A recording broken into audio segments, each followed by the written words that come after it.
দর্শক শ্রোতা আসসালামু আলাইকুম, যে যেখান থেকে আমার ভিডিও প্লে করছেন সবাইকে অনেক অনেক ধন্যবাদ। আশা করি সবাই ভালো আছেন। দর্শক শ্রোতা, আজকে আপনাদের সামনে আরেকটি ভিডিও নিয়ে আসলাম। ডক্টর ইউনূস বিশ্বের সেরা নেতা এবং বিশ্বের এক নম্বর নেতা, বিশ্বের সেরা নেতা উনি। আজকে সেই ভিডিওটা আপনাদেরকে আমি দেখাবো। তার মানে আজকের ভিডিও খুবই গুরুত্বপূর্ণ, খুবই ইম্পর্টেন্ট। আশা করি পরিপূর্ণ ভিডিও দেখবেন, তারপরে আপনারা আপনাদের মন্তব্য করবেন। বন্ধুরা, আর বেশি দেরি নয়, আমি এখনই চলে যাব মূল ভিডিও। এই মুহূর্তে শুধু বাংলাদেশের কথা বাদ দেন, সারা পৃথিবীতে প্রফেসর ইউনূসের সাথে সম্মানিত কোনো ব্যক্তি কি আছে?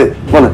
পাওয়ারের দিকটা হয়তো আমেরিকার প্রেসিডেন্ট সবার সেরা, শি জিনপিংয়ের প্রেসিডেন্ট পৃথিবীর সেরা, বা ধরেন আপনার পুতিন পৃথিবীতে, কিন্তু সম্মান, যে সম্মান সবকিছুর ঊর্ধ্বে, পাওয়ারের ঊর্ধ্বে, সেই সম্মানে নোবেল পুরস্কার শান্তিতে এবং অর্থনীতিতে পৃথিবীতে অনেকেই পেয়েছে। কিন্তু কেন প্রফেসর ইউনূস অন্যদের চাইতে আলাদা? অন্যদের চাইতে আলাদা এই কারণে যে তিনি শুধু তত্ত্ব দিয়ে দায়িত্ব সারেন নাই, তিনি তত্ত্বকে প্রয়োগ করে দেখিয়েছেন যে এটা প্রয়োগ করলে এই সাকসেসফুল করা সম্ভব। এই তথ্য এবং তত্ত্বের সঙ্গে প্রয়োগ। মার্কস আর লেনিন দুজনের মধ্যে পার্থক্য কি? মার্কস থিওরি দিছিলেন, লেনিন সেটা প্রয়োগ করেছেন, মার্কস সেটা প্রয়োগ করেছেন। তো এই দুটোর ব্যালেন্স দরকার। তো সেই ব্যালেন্সটা ডক্টর ইউনূসের মধ্যে আছে। গত শতাব্দীটাকে আমরা বলি কার্ল মার্কসের শতাব্দী।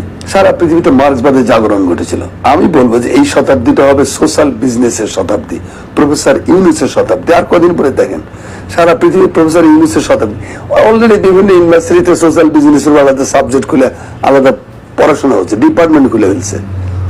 তো কেন? কারণ এতই নির্ভুল তার এই বক্তব্য। ক্যাপিটালিজমকে রক্ষা করার জন্য এবং একটা ওয়েলফেয়ার স্টেট বানানোর জন্য প্রফেসর ইউনূসের সোশ্যাল বিজনেসের কোনো বিকল্প নাই। তো এইরকম একটা লোক আপনার দেশে দায়িত্ব নিছে, এটা আমি মনে করি আমাদের জন্য সৌভাগ্য। ছোটখাটো ভুল ভাল তো তার উপদেষ্টাদের অনেকে করতেছে বা করে, কিন্তু সংশোধনও তো করতেছে। প্রফেসর ইউনূস কোন বানের জলে ভেসে আসে কচুরি বানা না।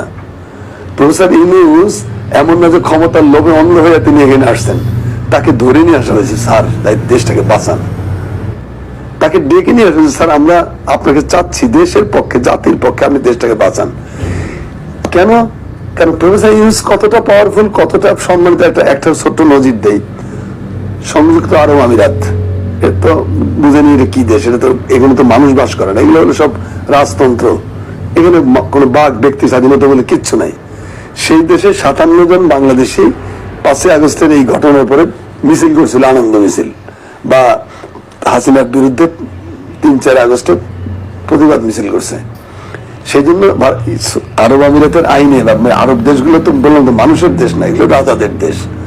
তো এই সমস্ত দেশে এগুলো বিরুদ্ধ, এগুলো নিষিদ্ধ। অতএব তারাই 57 জনকে ঢুকাই দিয়েছে জেলে, 10 বছর, 20 বছর, 30 বছর জেল দিয়া। সবাই ধরে নিল যে শেষ গেম। প্রফেসর ইউনূস আরব আমিরাতের প্রেসিডেন্ট যেটা এখন আছে, এটারে বলছে যে আমার লোকগুলোকে ছেড়ে দাও। একটা কথার জন্য সবগুলো একদম বেগজুর খালাস ছেড়ে দিচ্ছে। আপনি বুঝতে পারেন ব্যক্তিগত ইনফ্লুয়েন্স কাকে বলে? এই ক্ষমতা কি বাংলাদেশের আর কোন রাষ্ট্রনায়ক আছে? আর কোন ব্যক্তির আছে? রাষ্ট্রনায়কের কথা বাদ দেন, আর কোন ব্যক্তির আছে? এই চুপ্পু ফুপ্পু দিয়ে হবে এগুলো? এটা তো প্রফেসর ইউনূসের মতো ব্যক্তিত্ব দরকার, যাকে এই যে আজকে 192 জন নোবেল লরিয়েট তার পক্ষে বিবৃতি দিয়েছে। কি মনে করেন আপনি? এটা কি ছেলে খেলা? নোবেল লরিয়েট আপনি কৈলার বিবৃতি স্বাক্ষর করে দিল। এটা বাংলাদেশে 3rd ক্লাস বুদ্ধিজীবী পেয়েছেন? স্বার্থের জন্য পারে না এরা, এমন কোনো কাজ নেই। নোবেল লরিয়েটদের তো মিনিমাম একটা ইথিক্স আছে, তাদের মিনিমাম ইকুয়ালিটি আছে, তাদের মিনিমাম এডুকেশন আছে, তাদের বিপুল অ্যাকসেপ্টেবিলিটি আছে ওয়ার্ল্ডে, সোসাইটিতে। তারা যখন তার পাশে দাঁড়ায় তখন আপনার গৌরব হয় না যে লোকটা আলাদা মানুষ? তো আমাদের দেশের মডেল ডক্টর ইউনূসের উপরে হিট করা হয়েছিল কেন? শত শত মামলা, 100-এর উপরে মামলা দিয়েছে তার বিরুদ্ধে। কেন জানেন? জাতি ইন্ডিয়ান এটা প্রজেক্ট, যে জাতির সামনে আইকন দিতে নাই। তুমি জাতির সামনে কোনো মডেল দিবে না।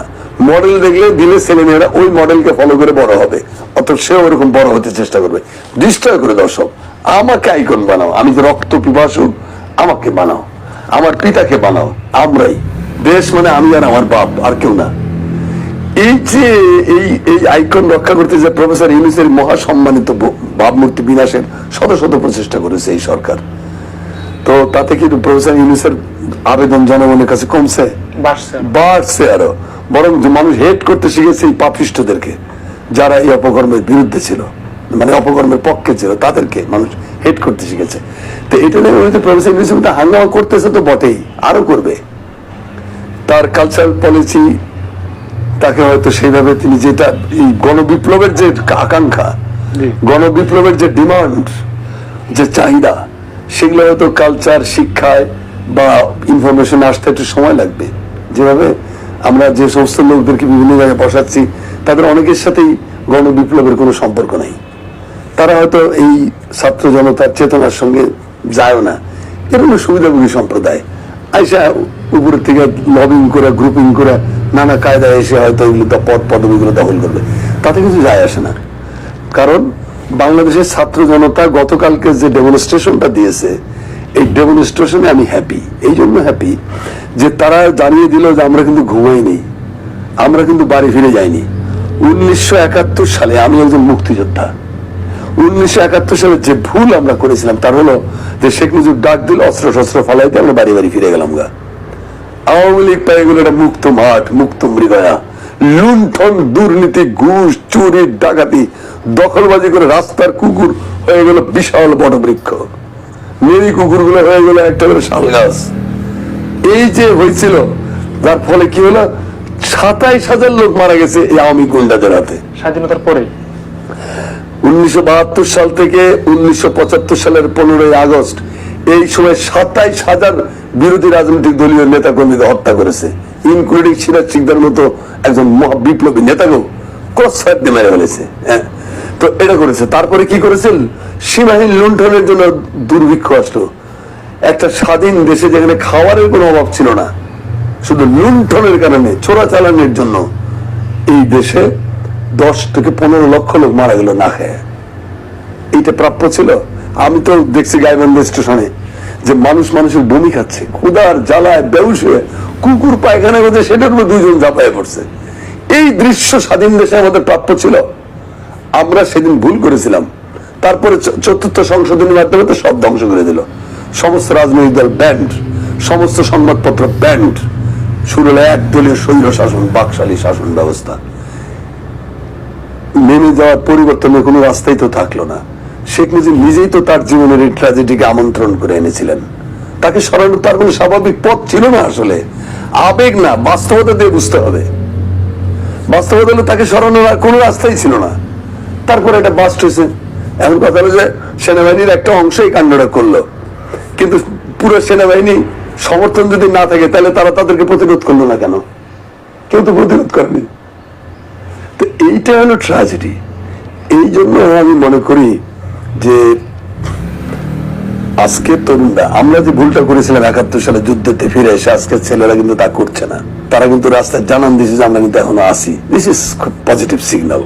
আচ্ছা, তারপরও এই আইকনিক একজন ব্যক্তি, সম্মানিত ব্যক্তি ডক্টর ইউনূসকে নিয়েও তো আমাদের দেশে অনেকে সমালোচনা করছে, তার পুরস্কার নিয়ে অনেক কথা বলছে। হ্যাঁ, পুরস্কার নিয়ে রবীন্দ্রনাথ যখন নোবেল পুরস্কার পান 1913 সালে, আপনি হয়তো জানেন না সেই সময় কলকাতার পত্রিকাগুলো কি লিখেছিল। পত্রিকায়, কলকাতার পত্রিকাগুলো 4 কলাম, 5 কলাম, 8 কলাম হেডিং হতো যে জগতে কি গীতি কবির আকাল পড়িয়াছে, ঠাকুর বাড়ির কবুতরটিকে নোবেল দিতে হইল। এটা ছিল পত্রিকার শিরোনাম। রবীন্দ্রনাথ যে নোবেল হিসাবে তদবির করিয়া তেলবাজি করে ইউরোপের দরজায় দরজায় ঘুরিয়া ঘুরিয়া ভিক্ষা করিয়া এই পদকটি তিনি লইয়া আসিয়াছেন। ইহা আপাতত তিনি নোবেল লাভ করিয়াছেন বটে, কিন্তু তাহার মৃত্যুর সঙ্গে সঙ্গে কেওড়াতলা শ্মশানে যখন তাকে দাহ করা হইবে, তার দায়ের সঙ্গে সঙ্গে তার সমস্ত কর্ম, সাহিত্য, শিল্প যা আছে সবগুলো ভস্মীভূত হইয়া যাইবে। এই ধরনের লেখা বস্তা বস্তা লেখা হয়েছে। তাতে কি রবীন্দ্রনাথ যায় আসছে? এখন ডক্টর ইউনূসের বিরুদ্ধে এইসব লেখা হচ্ছে, কি যায় আসে? কারা বলতেছে এগুলো? এরা কারা? এদের সামাজিক অবস্থান কি? হয় লুটেরা, অথবা ফ্যাসিবাদের স্থাপক, অথবা কোন সুবিধাভোগী স্বৈরাচারের দালাল, অথবা অথবা অথবা এরা ডক্টর ইউনূসকে গাল দিচ্ছে। তুই একটা ইউনূস হয়ে দেখা। ওই যে আশরাফুল ইসলাম নামে আওয়ামী লীগের সেক্রেটারি ছিলেন, তিনি বলছেন যে নোবেল কেমনে পাওয়া যায় আমরা সব জানি। সৈয়দ আশরাফুল ইসলাম বলছে নোবেল কেমনে পাওয়া যায় জানি। সুইডেন, নরওয়ের কিছু রেস্টুরেন্ট আছে, সেখানে যে সাদা মদ খাইলে, অন্যদের সাথে খাওয়াইলে নোবেল পাওয়া যায়। এটা তো সত্য, আমি কিন্তু বানাই বলতেছি না, সৈয়দ আশরাফের কথা যে হোয়াইট ওয়াইন খেলে পরে নোবেল পাওয়া যায়। তাহলে বাহ, আশরাফিয়া নোবেল প্রাপ্তি কোচিং সেন্টার খোলেন আপনি, একটা সাদা মদ খেয়ে নোবেল পুরস্কার পাওয়া যায়। তো আপনি একটা কোচিং সেন্টার খোলেন, তাহলে সারা দুনিয়া থেকে লোকেরা নোবেল কেমনে পাইতে হয় তার ট্রেনিং আপনার কাছে নিবে, নিয়ে বিদেশে চড়াই যাবে, তারা নোবেল পাইলে আমাদের সম্মান বাড়বে। আর আপনার এই কোচিং এর মাধ্যমে আমরা প্রত্যেকেই কোচিং নেবো, নিয়ে বাংলাদেশের ঘরে ঘরে একটা করে নোবেল ঢুকাবো। সংসদে তো সেক্সিজমে একটা কথা বলেছে, তাকে তাচ্ছিল্য করে যে কিসের ডাক। শোনেন, রাজার গাড়ি যখন রাস্তা দিয়ে যায় বা কোনো একটা গ্রামের, ধরেন একটা গহীন গ্রামের ভিতর দিয়ে একটা গাড়ি যাচ্ছে, তো গ্রামের কিছু কুকুর রাস্তার গাড়ির পেছনে ছোট ঘেউ ঘেউ ঘেউ ঘেউ করে। তো পৃথিবীর কোন গাড়িওয়ালাকে দেখছেন গাড়ি থামিয়ে কুত্তা ঠেঙ্গায়? তো এখন এই সমস্ত কুকুরদেরকে ডাকতে দিন, ঘেউ ঘেউ করতে দিন। এরা তো চিরকালই ঘেউ ঘেউ করা পার্টি। পরশ্রীকাতরতা, ঈর্ষা, বিদ্বেষ, এগুলো হলো আমাদের মজ্জার জেনেটিক্যাল প্রবলেম। আমাদের ভালো কিছু নয়নে সহে না, ভালো কিছু দেখলেই মনে হয় কি ভালো, মেয়েটা খুবই সুন্দর, দাঁতগুলো দেখেছে বাঁকা বাঁকা, একটা খুদ বার করবে আর কি। ইউনুসের কিছুই করার নাই, বলে না সুদ কর, কি সুদ খাইছে, কি সুদ খাইছে, মাইক্রো ক্রেডিটের সিস্টেম অনুযায়ী যা দরকার সেটা হয়েছে। এখানে সুদ কর ঘুষ করার তো কোনো কারবার না। আপনার মতো তো মানে মেগা প্রকল্পের থেকে বিলিয়ন বিলিয়ন ডলার চুরি করে নাই, আপনার মতো তো রাষ্ট্রের সম্পদ বাইরে পাচার করেনি, বেগম পাড়া তৈরি করেনি কোথাও, আপনাদের মতো তো মানুষ হত্যা করেনি কোনোদিন, আপনাদের মতো তো আইনের শাসনকে উচ্ছেদ করেনি দেশ থেকে, আপনাদের তো শিক্ষা ব্যবস্থাকে ধ্বংসস্তূপ করেনি, বিচারালয়কে পাপসে পরিণত করা হয়েছিল, এগুলো তো করেনি প্রফেসর। এগুলো শুধু কল্যাণবাদী লোক, ভালো কিছু করার চেষ্টা করে, এইটার জন্য তাকে এত গাল বন্ধ করতে হবে কেন? যারা করে তারা তাদের আয়না দিয়ে নিজের। দর্শক শ্রোতা, আজকের মতো এখানেই শেষ করছি। যদি এই ভিডিওর প্রতি আপনাদের কোনো মতামত থাকে তাহলে অবশ্যই জানাবেন কমেন্ট করে। আর আমার চ্যানেলটি যারা সাবস্ক্রাইব করছেন তাদেরকে অনেক অনেক ধন্যবাদ। আর যারা আমার চ্যানেলটি এখনো সাবস্ক্রাইব করেননি তারা সাবস্ক্রাইব করে পাশে থাকা বেল আইকনটি বাজিয়ে দিন। আল্লাহ হাফেজ, ভালো থাকেন, সুস্থ থাকেন।